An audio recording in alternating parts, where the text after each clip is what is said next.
Steve Jobs returned to Apple in 1996 and took control of the company. When he returned, Apple was just 90 days from bankruptcy. Steve took Apple from near bankruptcy to $400 billion in net worth in just 15 years. That's nothing short of spectacular. So how did he do that? In today's podcast, we're talking about a core element of his philosophy that really helped them along their journey. Steve said in an interview that wasn't published in its entirety until after he passed away, a team working really hard on something that they're really passionate about. It's through the team, through that group of talented people bumping up against each other, having arguments, having fights sometimes, making some noise, working together. They polish each other and polish the ideas, and what comes out of these is really beautiful stones. It's hard to explain, and it's certainly not the result of one person, but it really was a team effort on the new Mac. Steve understood the importance of having the right people in the right place, but also having the right culture to help them flourish. And that's a huge part of what turned that company around from being nearly in bankruptcy to being the $3.5 trillion business that it is today. As part of my CEO Masterclass, Linda Murray of Athena Leadership Academy talks about the importance of having the right culture for your organisation and how to develop it. Welcome to the Critical Few Actions to Improve Your Business podcast. I'm John Downs, and I'm here to help you cut through the overwhelm and prioritise what matters most to improve your business. Let's get started and discover the critical few actions that have the biggest impact.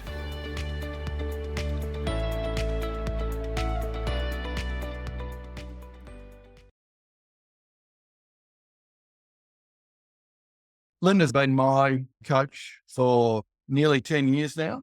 I'm a great believer that every high-performance individual needs a coach that can't just do it all by themselves. And whether you're in sport or whether you're in business, leadership, or doing things in the community, I think it's always good to have someone to bounce ideas off and to reflect on.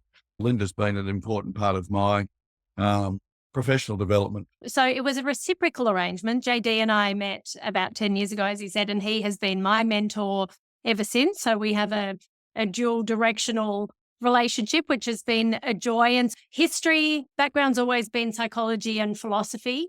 Always had a passion for human behavior, what makes people tick, what makes them thrive, and also the opposite of that of when do we come crashing down occasionally and we recognize bad behavior. So that's always been an interest of mine. I did have a brief stint post-uni where GST was coming into play in Australia, and I decided to jump on that. So I set up a bookkeeping company and grew that pretty quickly to 25 staff in my 20s. And in the process of that, realized that I really didn't know with my philosophy degree how to run a business. So appointed a business coach and realized pretty quickly that I liked his job better than mine. He got to play with texters and go and write on whiteboards and all these sorts of things. So we basically succeeded me out of the business, and I sold that just before my 30th birthday to join him in his business coaching company. And then, 15 years have gone by and that has evolved. And really, when I sum up what Athena Leadership Academy is all about, is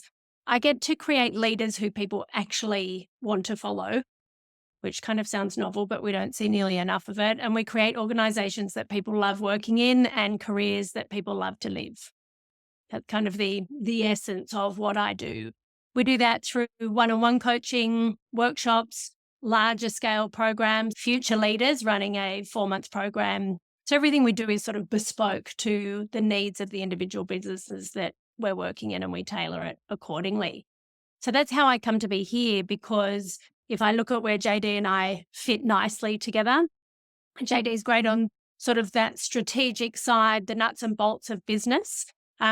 My sweet spot, my strength is really on the humanistic side. That really came down to high performance. How do I create a high-performing organization? And we know we can't have a high-performing organization without high-performing people. And I think in order to have high-performing people, we need to create a culture or a container, if you like, that really enables that high performance. What happens so often in business, as I'm sure you are all aware, and I am too as a business owner, we get really caught up in the BAU of things and focus in the business as well as on it. But really, I think there's an opportunity for us to be polishing a few things in the area of our people and specifically our culture, because as my very wise mentor has said to me many times, stop working so hard. And what he doesn't mean by that is doing so many hours. It's like, stop doing all the heavy lifting.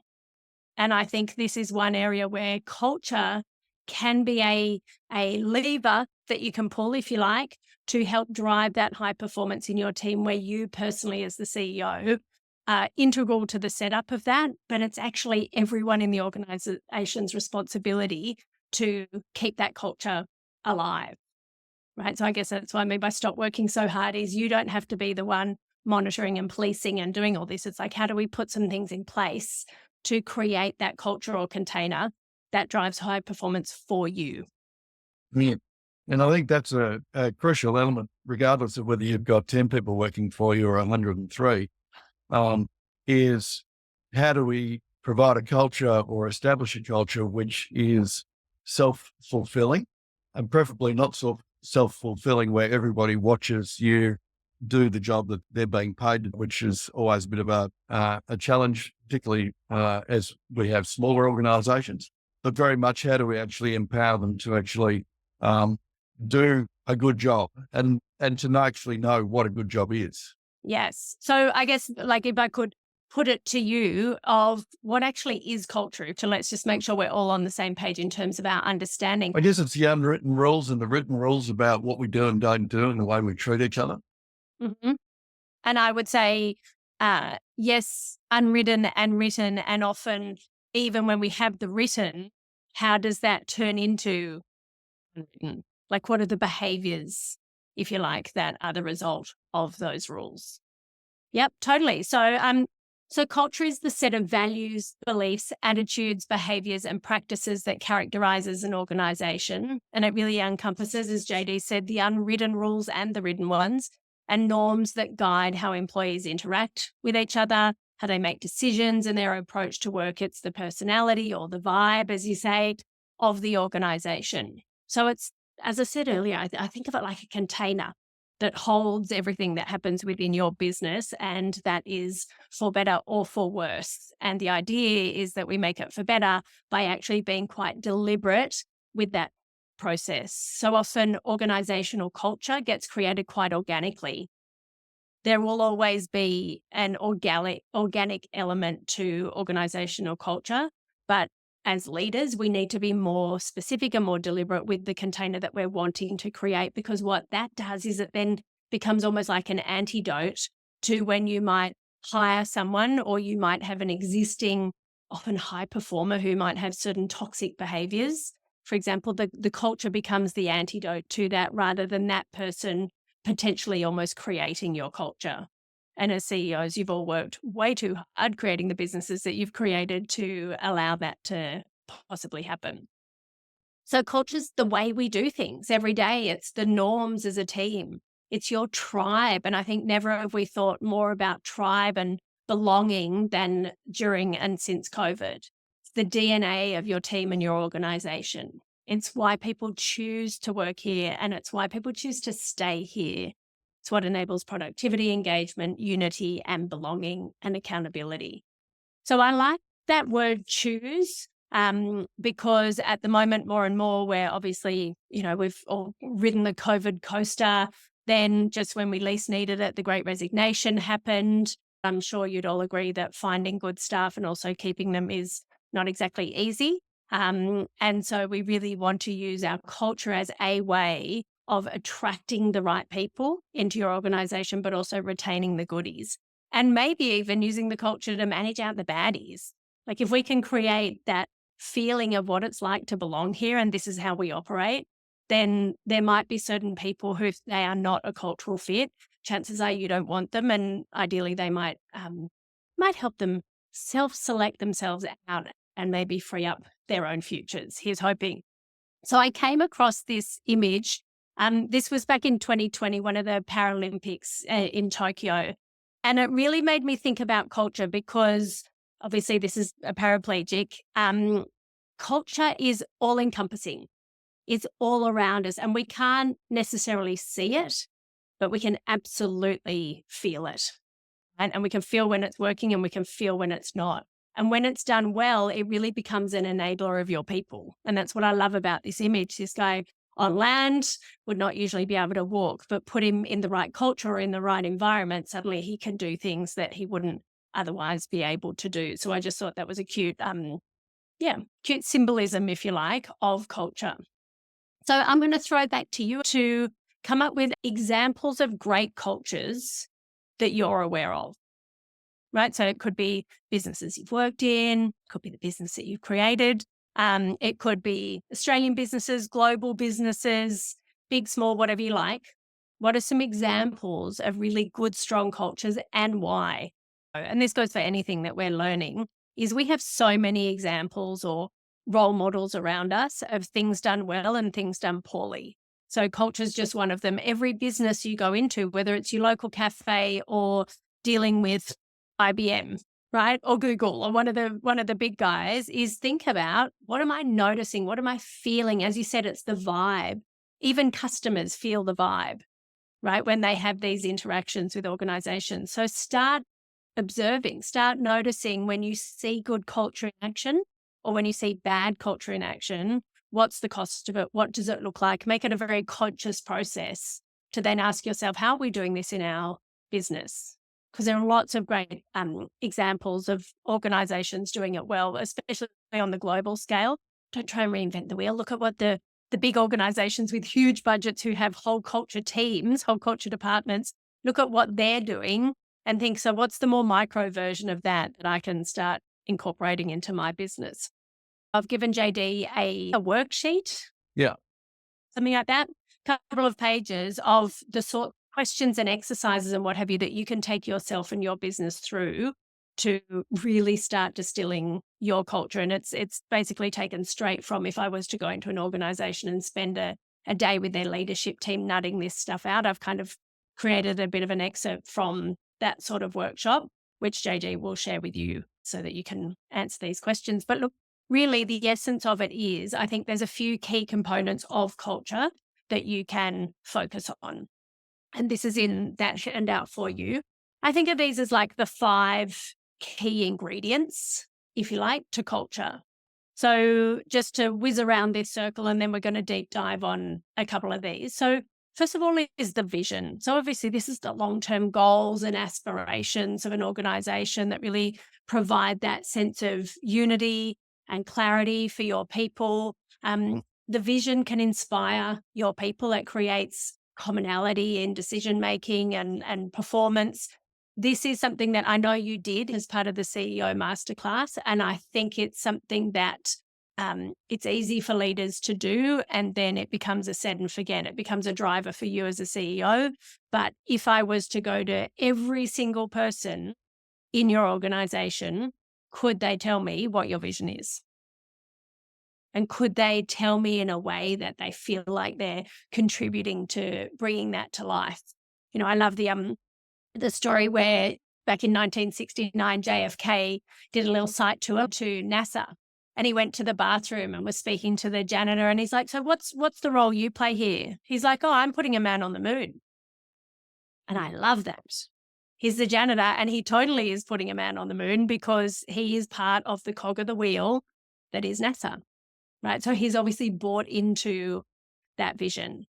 As I say, imagine if I was to go and ask everyone in your team across your whole organization, would they be clear on your vision? If you really want to kick off your strategic planning and work in a supportive environment with other CEOs and leaders, the CEO Masterclass in Strategic Planning and Implementation is for you. This 10-month small group course helps you craft your strategic plan, present it to a group of peer investors, and develop a habit of monthly implementation. Our waitlist is open now at CriticalFewActions.com.au. And the difference that they personally are making towards that kind of comes back to the stop working so hard thing. It's like, how are you as a leader creating this current or slipstream behind you that your people are all jumping into? And they're coming on that ride rather than you feeling like you're behind them, sort of pushing them to your outcomes and what it is you want to achieve. The second one is values. So values, these are the core principles and beliefs of an organization. When we think about our own personal values, it's kind of like the ethical blueprint by which we as individuals live. The same applies for an organization. These are the foundation of behaviors, the foundation of how people make decisions in your organization. They're a huge part of that vibe that people feel when they come into your organization or when a customer has an interaction with you. So who would say that they have clear organizational values? So I think this is a really important thing that you need to come up with is your values. I also think it's really important that even if we have clear values, that they are something that, again, everyone in the organization can say, but everyone in the organization knows how to behave in alignment with. So I have a little Linda Murray social theory, right? When I go into an organization and their values are, and their mission or vision is on a plaque in reception, as I say, it's not scientific, it's just a Linda Murray study that I do with myself, is guaranteed most people in the organization don't know them. When I go into an organization where there's no representation of the vision and the values, but I'm feeling a positive vibe, I could ask anyone and they'll know what the vision is and they'll know what the values are and how they can behave in alignment with them. So it's really key that we start to understand what our values are. And if you haven't done them yet, can I encourage you to make it a team event? Like, it's not just some words that you come up with. Everyone needs to be involved in it, or maybe not everyone, just depending on the size of your organization, but there is broader involvement.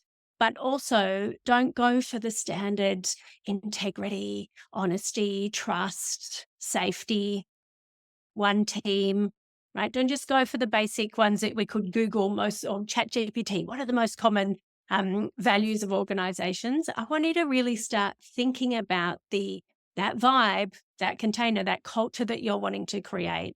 What are the ethics and the standards that would bring that to life? And it's interesting, I was actually listening to a podcast this morning. So they were talking about different cultures, and this HR company had done a poll of when you see a job ad and they talk about their culture, what words would attract you as an employee, as a potential candidate. So let me show you what they came up with. Kind, like a family, performance, and fun. Now, interestingly, so many of you said performance. I own a business. I know I want performance, but it's just interesting in terms of the language we use. Like, we as leaders talk about, we want to have a high performing team and that would sound really fun for people to work in. Actually, when you look at these results, you go, interesting. People are actually wanting to feel something, and that the performance will come from the feeling. So rather than just talking about we are a high performing team or a high performing organization, your people's performance will come from the environment that you create for them, how safe they feel, how much they want to rise. That's where we're going to get that performance. So I just thought that was a really interesting thing. So coming back to this whole process, so we need to get clear on our values and these core principles. The final three are the ones that I want to come a little bit deeper with you on. The first one is psychological safety. What do we mean by basically this is where your company is somewhere where people feel like they can show up truly authentically. We can have the courageous conversations. We can challenge the status quo together. It is an environment where I don't feel like I have to be less or that I'm going to be called out if I make a mistake, right? And I'll share more info on that with you in a moment. Then we're looking at the behaviours. So behaviours are those observable actions that are being played out in your organization. This is the day-to-day. This is what if I came in and did a site excursion, a site tour, what would I actually be seeing and hearing from people? Values and vision are great words. It's the behaviors that bring them to life, right? And it's the psychological safety that makes it okay to behave a certain way to bring your values and vision to life. And then lucky last, we have the recognition, rituals, and cues. So what are the systems, if you like, that are embedded in your organization to recognize and call out the great behaviors? Like, how are we encouraging people to do more of what we want them to do, that positive reinforcement? And similarly, when we see something that's not aligned with the culture that you're wanting to create, how are we calling that out, right? How are we giving your team permission to call that out?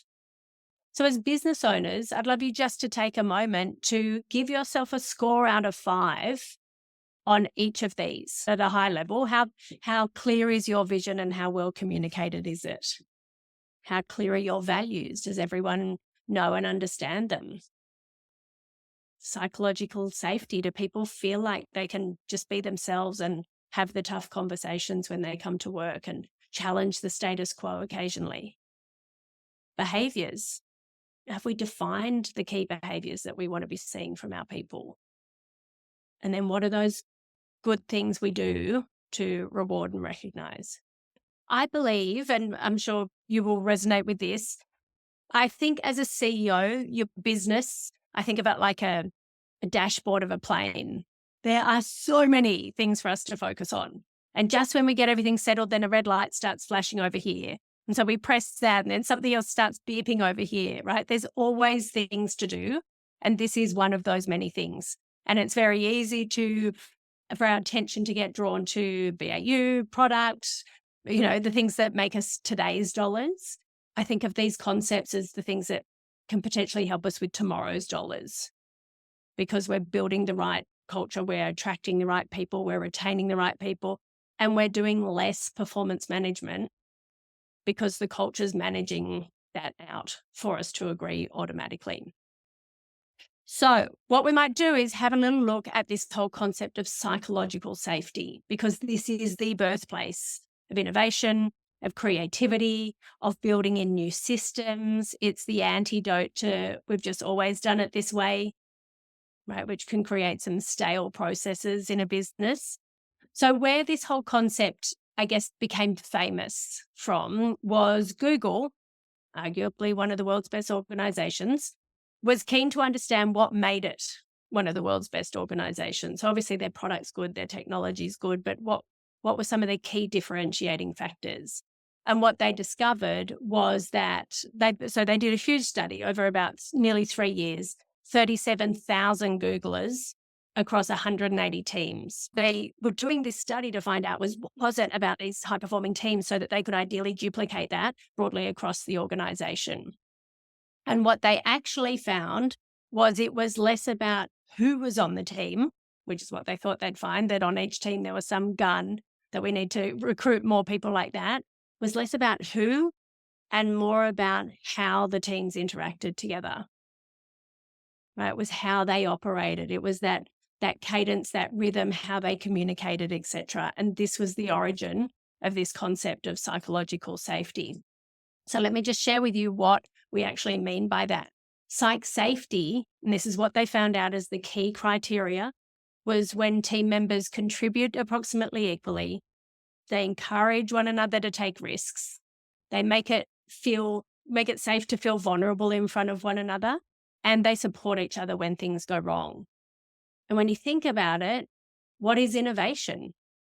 Innovation is just a series of mess ups because we're challenging the status quo until we finally land on something that really works. If you're in an environment where people don't feel safe to be able to challenge systems, challenge the status quo, come up with ideas, then we're not psychologically safe. And as businesses, we're missing out.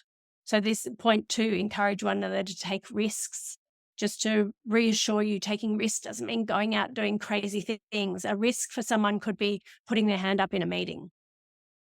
A risk could be calling out bad behavior. A risk could be, and there have been studies on this, a nurse telling a surgeon that they're about to amputate the wrong leg. And there were huge studies in the medical system about psychological safety or the lack thereof because of the importance of status. Because a surgeon is so important, you had these nurses seeing what was about to happen and not feeling confident to call it out because they felt it was commercially risky. Right? So we want an organization where people are going to call that sort of stuff out because they feel psychologically safe. So let me put it to you. What happens to behavior, or even what happens for you personally, when we don't feel psychologically safe? Yep, they don't contribute. What else? Yep. And we've seen this, like with the Exxon explosion, for example, people knew that was going to happen. There've been plane crashes with 300 fatalities. Certain people in the business knew that was going to happen. They might not know it was going to happen that day, but they knew it was an inevitability because of lack of maintenance or whatever the problem was, right? We need people speaking up. We need people making mistakes and owning them.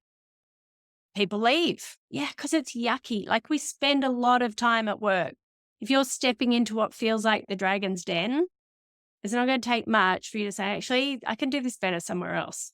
When I speak to my mates on the weekend at the barbecue, they're loving their jobs and they don't have to put up with toxicity or fear like I'm feeling. So therefore, what happens when we do feel safe? If you're creating a culture of psychological safety, what's the upside? What do you get to enjoy? Great ideas. So we're growing, we're changing, we're making things better. We're building in efficiencies. There's probably more profit because we're working on an old system and we've always done it this way. We learn, we grow, we want to go the extra mile, right? We get more out of people when they feel psychologically safe, right? So this is definitely a key thing for you to think about. And really it's about asking people. I guess that's going to be the action off the back of today, is getting on the ground, whether it's anonymously or not, and just asking how people feel. What could we do to make you feel comfortable to speak up more? Or if there are certain people who seem to be shutting down, what's going on? You can create the environment where they can speak to you and maybe share something. Maybe there's someone in the team who is shutting people down, right? Who knows? We need to find this out so that people can be the best versions of themselves. Again, more than happy to provide resources for you on psych safety, but also the how, specifically of how we actually create that vibe. Again, turn this into part of our DNA. So we've got our vision, values, psych safety. Then the one that I think is really crucial is the behaviours. So as I said before, when we have our vision that we've worked really hard to come up with, and as CEOs, you're very passionate about bringing that to life. We've got our values, so the blueprint by which we hope people will live. We're trying to create an environment where people feel safe to speak. What are the behaviours that we need people to be doing or not doing to bring those values to life? Because as I said, values are words. And in fact, there's so much words that my definition of a word might be different to your definition.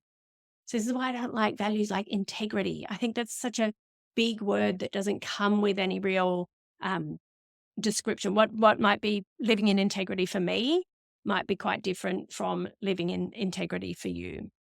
So one of the great cultures that's done this really well is Southwest Airlines over in the States. And they have historically been voted as number one in terms of culture historically. But what I wanted to share with you that I think they do so well, you know how I was saying, make your values real. Don't just go for stock standard, whatever you could Google.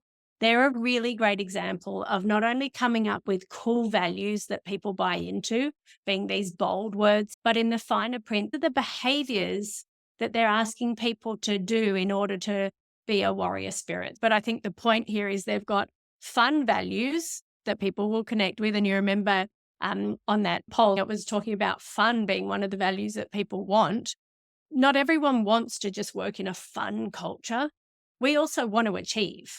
We want to succeed. We want to get stuff done. So I like that they've got the fun factor here, but then the behaviors are more serious. They're actually driving positive outcomes for this organization.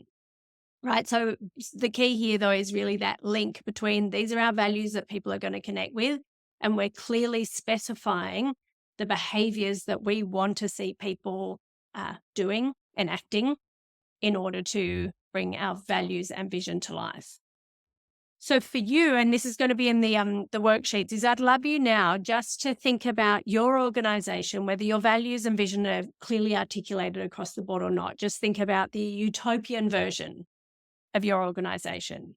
Click the front page of the newspaper version. What's your vision and values? And therefore, specifically, what are a couple of behaviors that you want to see that would enhance that would bring that to life, And then what are a couple of behaviors that you're aware of that are actually detracting from that? What have you seen, heard, smelt in your business that is actually a withdrawal on the values and vision that you're trying to create? So just to even jot down 2 of each, some that enhance and some that detract. So just to call out the obvious, which is this could be a full day or multi-day offsite. These are all really big questions. I appreciate that. We're just sprinkling across the top, but the beauty is you don't have to share what you're coming up with anyone. None of this is being set in stone. This is really just to give you a bit of a snapshot, a slice of how to start thinking about this process of culture. So the lucky last piece of that ring that we were talking about was recognition, rituals, and cues. So we know the vision, we know the values, we've created psych safety, we've got the behaviors that we want to see more of and those that we want to see less of. Is the question becomes, how can everyone be positively reinforcing and buying into the right behaviors, and everyone policing and managing and mitigating the crappy ones that we don't want to see? Because I think culture is everybody's responsibility. It's not just something that it's not a top down that you as a leader say, this is how we show up, how we want to be. It's actually for everyone to live and breathe it, because culture is the sum of every conversation, every interaction, every email that gets sent, every, sideward glance when we're in the cafeteria making a coffee. It's the sum of everything that happens every day. And as a leader, you simply cannot be across all of that all the time. But we also don't want things getting escalated to you all the time. So really think about what are some ways that we can actively recognize positive behavior. It's like I've got a 7-month-old puppy and I'm learning all about positive reinforcement. So even when there are times that I want to wring her by the neck, you can't do that. It's all about recognizing and reinforcing the positive. So same, how are you doing that in your organization? How are we actively calling it out? And then similarly, when things aren't going to plan, how are we making it easy for our people in a psychologically safe way to observe and call out behaviors in other people? So it was David Morrison, former head of defence, and I think it was 2016 Australian of the Year, who said that which you walk past is that which you accept. We want our people not accepting when they say behaviors that are not aligned with what you as an organization agreed. So I thought I'd just share an example of done well on the positive side and done well on the calling out negative behaviors, so that you can start thinking about and chatting with your team about how do we do this. So I used to do quite a bit of work in one of my clients who was one of the leaders. We were talking about exactly this concept, and she went away with her team. They came up with their values. Now, they came up with 7 values. I'm going to be the first to say I think that's too many. It's too hard to remember. But what they did do really well was they came up with an acronym of their values, which was CRAP tie, like a necktie, a crap tie. And that was for, competence, respect, authenticity, etc. Right? It's spelt out. They have 7 values spelt out, crap tie. Every Friday afternoon, they would get together. This is pre-COVID when everyone was in the office 5 days a week. Every Friday afternoon, they would get together for the crap tie celebration, which was that people would come to that final hour with examples of when they'd seen their teammates do those values. Right? So a call out of one of their peers of when they did trust really well or whatever it was, and they would throw these in the ring and talk about them. And then my client, the leader, had bought the most horrendous necktie you have ever seen in your life. It looked like someone had vomited down. It was like brown and orange paisley. And so whoever was voted by the team as the best example of values in action would be gifted, over their head, gifted the crap tie. And they would then get to hang that crap tie on their locker for the week. And then the following Friday, they'd do the same ceremony and the crap tie would be ceremoniously handed to the new recipient. How much does a crap tie cost? $2 from a variety store? Like it doesn't have to be big expensive. We're not sending people off to Nobu for dinner all the time. It's more about the spirit And the key I loved in that was they were recognizing those behaviors in one another. It wasn't the leader. Okay, so that's an example of a great recognition ritual done well. Then actually, this was a client that JD and I worked on down in Melbourne, who large organisation, Australia-wide, and the predominantly male. Like, what are we saying, JD? 98% male? Yeah. It'd have to be close to that. So when the leadership team came together and did something similar, there were some behaviours that they wanted to iron out. You can imagine that the culture possibly had a few rough edges on it, and they're wanting to attract new talent. They're wanting to do things different. They're wanting to attract women into the environment. And so what they did was came up with a yellow card system. They were very sporty, obviously, blokey culture. And so when someone saw someone else do something that was not in alignment with their values or the behaviors that they had all agreed is how we want to be going forward, all they had to do was go, Matt, yellow card, and keep walking. Right? So it's not like you're sitting down with your peer going, I need to give you some feedback. That was not cool how you just did that. But it's saying, I saw that, we agreed, not cool. So all you do, just verbalize it. They don't end up with getting handed a yellow card or have to stick a yellow Post-it note on their computer. It was just, mate, yellow card. So this is what I mean. They're then self-policing. Okay. So just a couple of ideas of how you can start doing this stuff in your organization. So we have gone around the wheel. You will get the worksheet, if you like, for you to be able to write all over, have conversations with the people in your team about this sort of stuff. And as I said, happy to share resources. How do we keep reinforcing them? So Crap Tie would be an example. Another larger organization I work with, they have what they call Spirit Awards. So they do spirits, not values. So they do quarterly call outs. And this is like a 2,000 person business. So a smaller business, I reckon you could almost do that monthly. Could be part of, I don't know if you do a town hall or whether there's a monthly comms that goes out. Do we call out someone on that? It's something that your team needs to run, right? So I would even speak to your team and say, hey, we've got our values. Are we clear on what the behaviors are? How can we celebrate it? Like, let them give you ideas, because it's about being meaningful to them rather than being meaningful to us as leaders. So I'd put out to them and go, what's something that we can do more regularly that will be fun and keep these alive? Maybe even part of it is checking in and going, look, we created these 5 years ago. Do these still work? Do these still resonate for you? Do these still come to the heart of you and what you do? And if not, what would? We actually had one of the businesses I worked with, they had a series of signals, 7 signals, which were these beliefs and behaviors. And as often happens when you change CEOs every 5 or 8 years, fly another one in. The question is, well, you got to make a mark, put a stamp on it and do something different. And so he was quite keen to actually replace those signals. And there was a bit of resistance from his exec team who sort of said, well, let's just check whether or not they should be thrown out. And so they actually surveyed the organisation and found out that the organisation said, you know what, those signals are actually still important, they're still relevant to us, and we want to stick with them.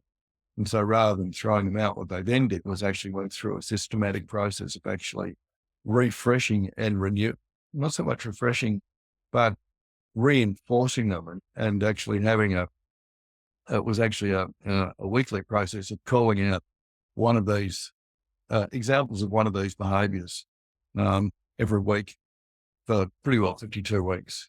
And it was a great way of actually just reinvigorating people's connection to them.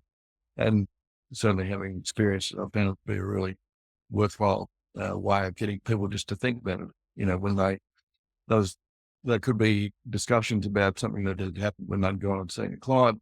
This was an example of that particular signal, or it was the way that they'd actually had a conversation internally and how, the talk straight had worked out effectively, or, they had fun and celebrate. Not that I can remember those things off the top of my head like they're editing to my DNA. Well, that was exactly the case with this business that Linda and I were working with. Their number one largest, most successful salesperson had some of the shittiest behaviour. Yes. And it had been tolerated for 6-7 years because he was so successful. And what are we going to do if we lose him? It's the old story. What if he stays? Well, because of the ability to actually talk openly and honestly about these things, and also talk seriously about, this behaviour is not sustainable or it's not acceptable around here. He actually did change, and he moderated his behaviour pretty significantly. It was quite extraordinary to watch. And he's still one of their best sales performers, but his team actually liked working with him as opposed to tolerating. Having these spoken behaviours that we all have agreed on, it's not that you're telling people they have to behave a certain way. The team have said, this is going to make us thrive. Like, this is where we want to work. This is what's going to drive our performance. Is then that becomes something that you can measure against, as opposed to when you try to call out someone's behaviour. And often this person who's the top performer, let's say gun salesperson, because there's way more to performance than just figures, right? It becomes hard to have that conversation because often they're kind of blind. Often they lack self-awareness to the challenge that their behaviour is posing, or even that their behaviour is a challenge. So to come up with certain behaviours and how do we measure ourselves against these, then you get to have the conversation about this, the figures, the results we're seeing, etc., the measurements, rather than you and your behaviour is a problem, because that's a much harder conversation that we easily avoid. And especially when they're a big money bringer inner, but we've got to look at if this person's bringing in $1 million and the person who's coming second is bringing in $500,000. So we keep this person even though we're toxic. I would say to you, if you got rid of that person, have a look at the figures of everyone else, rise. You're going to make up for that million pretty quickly, pervasively across everyone else, because that psychological safety is back. They feel like they can breathe. They feel like they can perform again. Well, something that Linda and I like to factor into our thinking is the 5 languages of love. It's well understood by a large proportion of the population. What's probably not known is that the people who came up with 5 love languages, what's the name of the guy? Yeah, Gary Chapman. And I'm just holding the book that you're probably referring to. Yeah. He also partnered with Paul White out of the UK to put together 5 languages of appreciation in the workplace, which was very much taking a similar set of constructs, which is how do we like to actually show appreciation and how do we like to receive appreciation? That was founded particularly in volunteer organisations, because it's very difficult to turn to a volunteer and say, okay, well, you're fired and you've got no income. Well, they're volunteering anyway, so income wasn't their motivation. So the question then became one of, okay, so how do we actually show appreciation, but also how do we actually provide boundaries as well? And I think that regardless of how much we're paying staff, and particularly in a time now where it doesn't matter how much you pay, there's quite a lot of volatility in the marketplace. Understanding our languages of appreciation, understanding how the team wants to actually behave together as a culture, or even a micro-culture within a culture, I think is absolutely essential as part of our leadership development. Which also talks to feedback and making feedback a regular conversation. Feedback is not what we do when someone's done something wrong or what we do at the time of, twice yearly performance reviews. Feedback should be weekly or even daily. Like after you present something to a client, right? We get together and you can make it quick, 10 minutes. What do we do well? What didn't we? What are we going to do different? It can be easy. How much time are we investing in the positive feedback we give people? Are we giving enough of that? Or is feedback actually something that people rightly associate with when someone's done something wrong? Because that's the only time we ever get feedback. How much positive feedback are we giving? And as I say, investing the time. If you have to have a challenging performance conversation with someone, how much time do you put in the prep? like probably half an hour. We think it through. What are examples? What's a behavior I want to see? Like we give it that credit. What about when you give positive feedback? Do we spend the same amount of time to really nurture that conversation? Because that's actually the ones that we want to be doing more of, so that we have to do less of the negative feedback conversations. Thank you so much. And as I say, reach out. All my details are on there, but reach out if there's any other resources and things that you would like, books, podcasts, etc. Because I know a few. That's it. Linda Murray, thank you so much for your time. Really appreciate it today. Thanks, my pleasure. Thank you. Bye. Thanks for listening to the Critical Few Actions podcast. Don't forget to subscribe and grab the downloadables from the show notes. And if you found this episode helpful, I'd really appreciate it if you share it with your peers and your team. Stay focused and take action. The Critical Few Actions podcast, including show notes and links, provides general information only and is not individualised business advice, nor can it be relied upon as such. You must take responsibility for your own advice, decisions, and actions.